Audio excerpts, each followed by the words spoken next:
Sa tamang katinuan ang binaril na biktima na naman ng sex scam at nakuha na ng higit 1,000 pisong load. Muli namang nagpaalala ng DTI sa publiko para di na maloko sa ganitong modus. Nagpapatrol, Caroline Bonggi.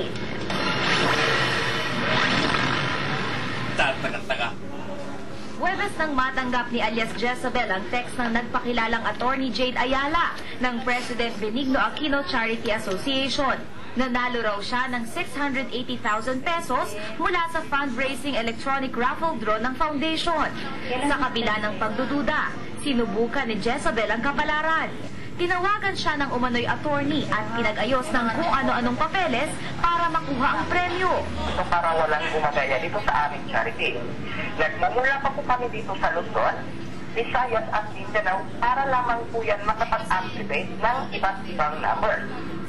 At it's almost 66 or 22,000 cellphone owners. Ang aming nararapol po dito is smart users. Sir, paano namin malalaman na hindi to scam? Okay, makinig ka ng maigi dito. Hindi po kami basta-basta nakikipagbiruan po sa inyo dito. Attorney po ito sa usap po nyo ngayon. I'm not gamble myself, even my position. Hindi ko po ipinagpapalit po, hindi po namin ipinagpapalit po ang aming lisensya po dito, Jezabel, sa panluloko po o panggaganso po ng tao, kung yan po yung iniisip po ninyo. Sunod, inutusan siya ng attorney na bumili ng 5 pirasong 300 pesos load. Kailangan daw ibigay ni Jezabel ang 11 security code ng load para makuha ang premyo.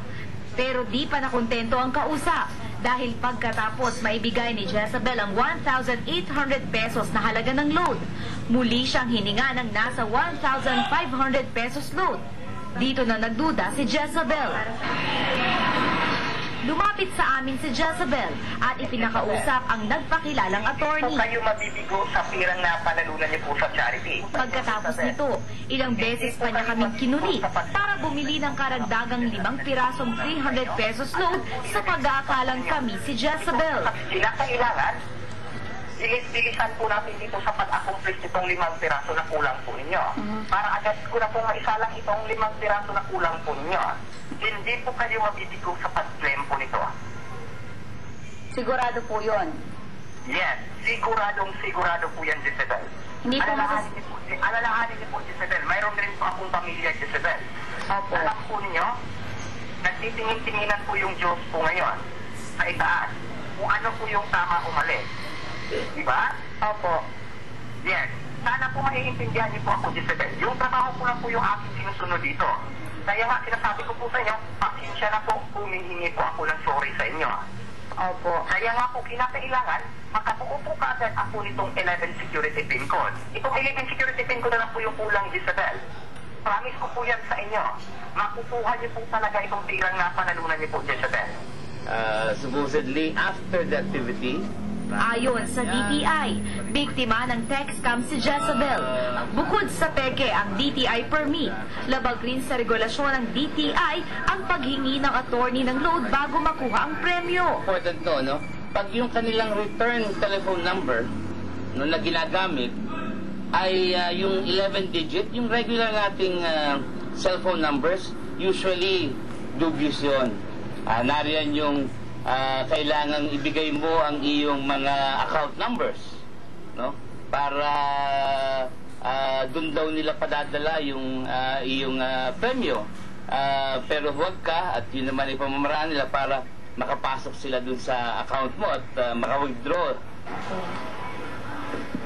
Labis naman ang panlulumo ni Jezabel dahil nauwi lang sa wala ang perang pambayad sana ng upa sa bahay. Akala ko po kasi totoo yung scam na yan, yung text niya. Kaya kinagat ko po. Kailangan ko kasi ng pera.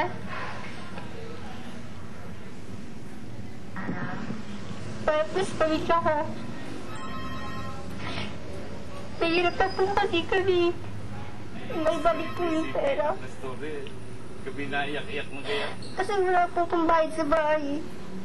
Hindi ko po alam kung saan ako makukuha. Magagalit po sa akin yung pinunan ko. Paalala naman ng DTI, huwag maniwala sa anumang text message na nagsasabing nanalo ka kung wala ka namang sinasalihang raffle. Agad ding isumbong sa National Telecommunications Commission ang numerong ginagamit ng nanloloko para mablock at di na makapambiktima pa ng iba. Caroline Bonquin, Patrol ng Pilipino.